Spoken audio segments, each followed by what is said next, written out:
Welcome, dear friends, to the enchanting world of words, the Millennium Library. Here, memories take us back to warm nights where grandmothers and mothers wove the most wonderful tales. Our only wish now is for you to listen, to dive deep into the heart of the stories that shaped our minds and souls. We have embarked on this unique project, the Millennium Library, to gather for you a treasure trove of timeless novels and stories, and present them to you with voices full of warmth and sweetness. It is a legacy we are creating together between humanity and artificial intelligence to remain a testament to the power of words and the magic of storytelling throughout the ages. We hope you find in it what delights your souls and enriches your imagination. If this work touches your hearts, we would be delighted if you share it with your loved ones. And remember, your support lies in liking this segment and leaving your comments which illuminate our path. We are here to grow by you and with you. With sincere regards from the Millennium Library.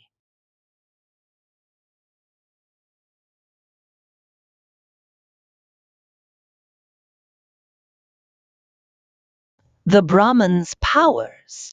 A long time ago, a Brahman came from the west and did many wonders to the astonishment of those who saw him. He came to a certain village, and at first put up in an old bamboo hut.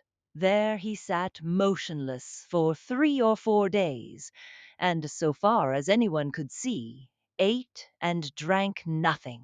The villagers said that he must eat during the night, so 4 men arranged to watch him continuously, 2 by day and 2 by night.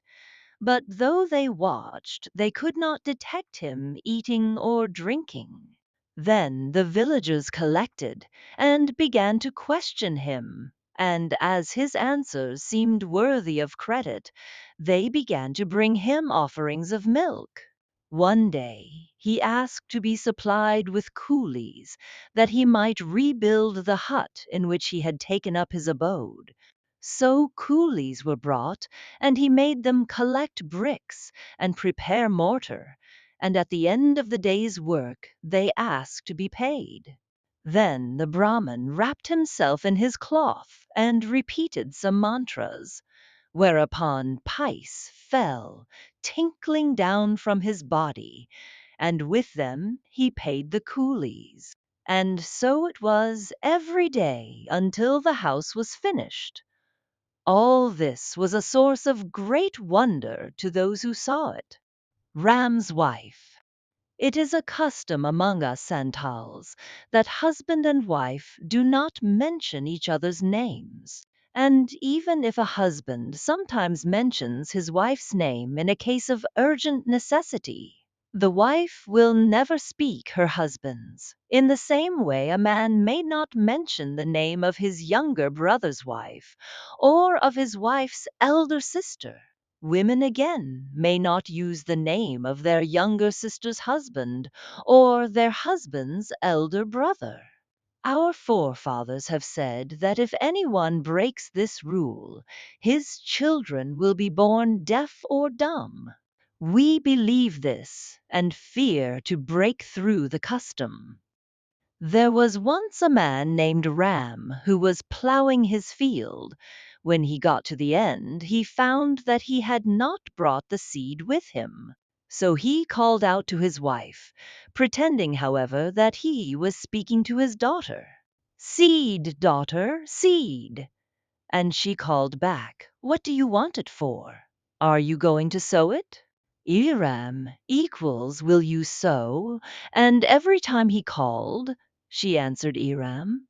At this, he lost his temper and ran up to the house and asked what she meant by speaking his name. When he told her to bring out the seed for sowing, and thereupon he proceeded to give her a good thrashing. His wife said to him, "Your name is the same as the word for so. It is a very fine name you have got." At this Ram laughed, and asked how he could help having the name which his father and mother had given him. At this she giggled. "Then why are you hurt by it?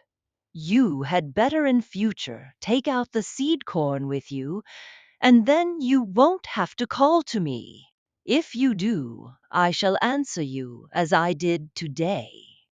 To the present day, people do not use the forbidden words, or if compelled to, they spit on the ground first. Even Christian converts do not like to infringe the rule if many people are present, and usually speak of a person with a forbidden name as the father or mother of such and such a child. Palo. There was once a man named Duju, and he had sons named Retmongla, Saru Sama, and Shapat Shampa, and their wives were named Chibo, Porbet, and Palo. One rainy season the family was busy with the plowing.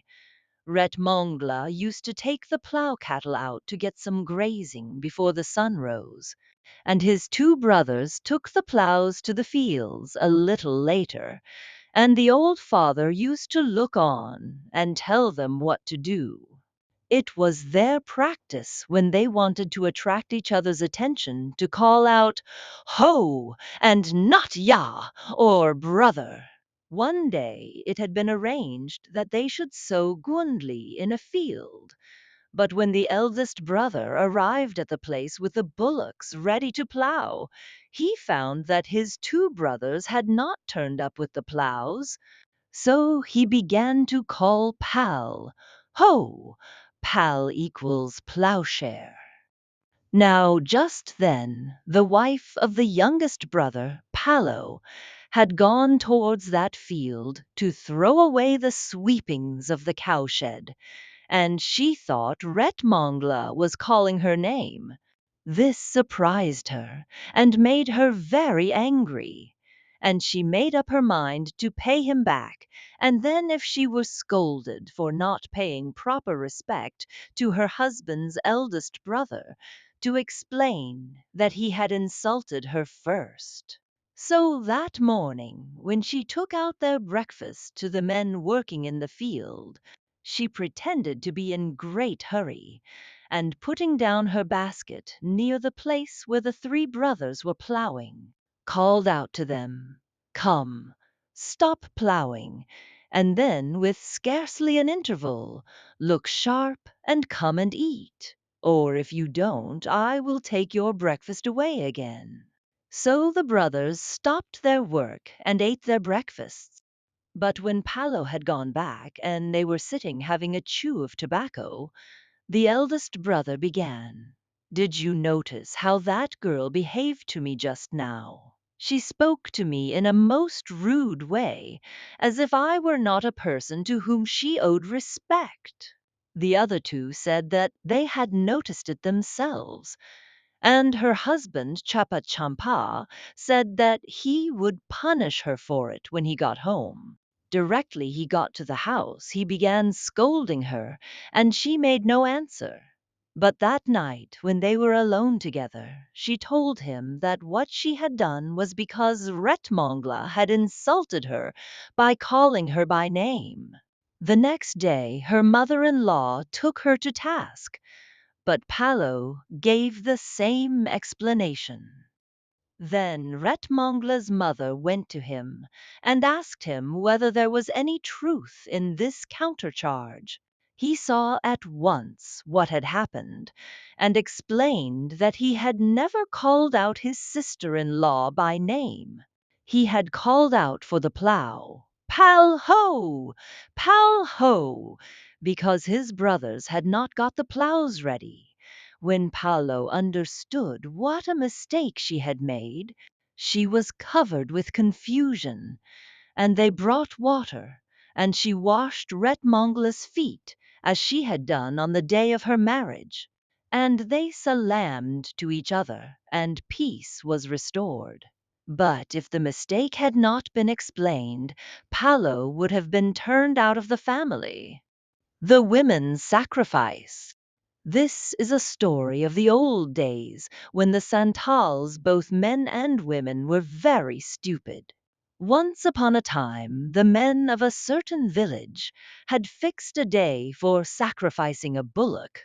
But the very day before the sacrifice was to take place, the Raja's Sipahis came to the village and carried off all the men to do 5 days forced labor at the Raja's capital. The women, thus left alone, suffered the greatest anxiety. They thought it quite possible that their husbands and fathers would never be allowed to return, or even be put to death. So they met in conclave and decided that the best thing they could do would be to carry out the sacrifice which the men had intended to make and which had been interrupted so unexpectedly. So they made haste to wash their clothes and bathe, and by way of purification, they fasted that evening and slept on the bare ground. Then at dawn they made ready everything wanted for the sacrifice, and went to the jungle with the bullock that was to be the victim. There, at the foot of a sal tree, they scraped a piece of ground bare and smeared it with cow dung. Then they put little heaps of rice at the four corners of a square and marked the place with vermilion. Then they sprinkled water over the bullock and led it up to the square.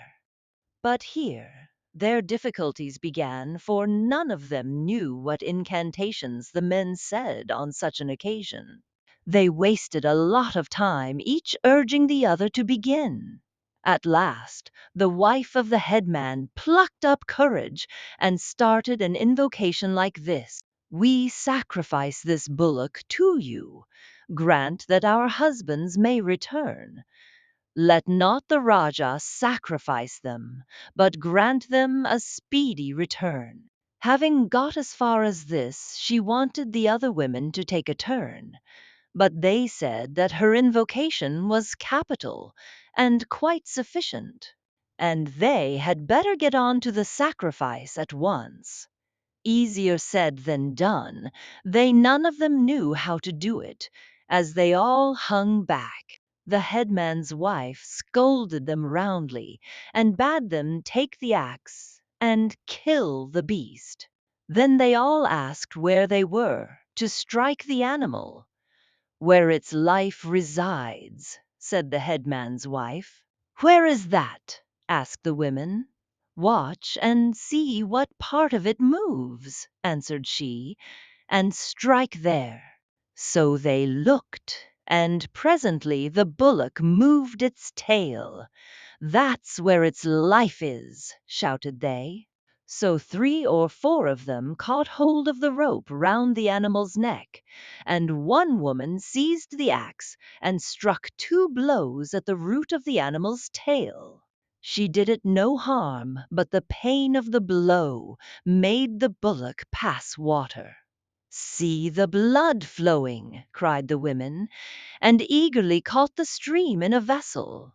Then the sacrificer dealt another blow, which made the bullock jump and struggle until it broke loose and galloped off. The women followed in pursuit and chased it through a field of cotton. The bullock knocked off many of the ripe cotton pods, and these the women thought were lumps of fat fallen from the wounded bullock. So they took them home and ate them. Such fools were the women in those days.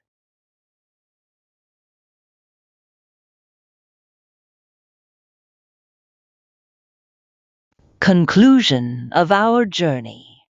And so we reach the conclusion of our journey for today, within the unending worlds of words and the never folding pages of knowledge. We have spent an enjoyable and beneficial time together within the embrace of Millennium Library, where voices meet tales and a new cultural legacy is forged. We hope you have enjoyed every moment and delved deeply into the dimensions of the story or novel we presented to you. Always remember that this grand edifice, Millennium Library, is the result of a unique collaboration between human creativity and the profound depth of artificial intelligence. Our goal is to enrich your ears and minds with the treasures of world literature and to make knowledge accessible to everyone, while preserving the ownership rights of Millennium Library for this distinctive production. Don't forget to follow us and activate the notification bell to receive all new content. And share this podcast with everyone around you, for knowledge is light, and together we illuminate the paths.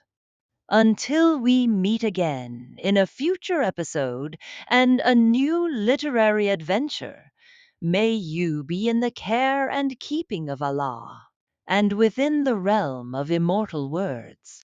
Millennium Library, where tales are embodied, knowledge is narrated, and creativity is immortalized.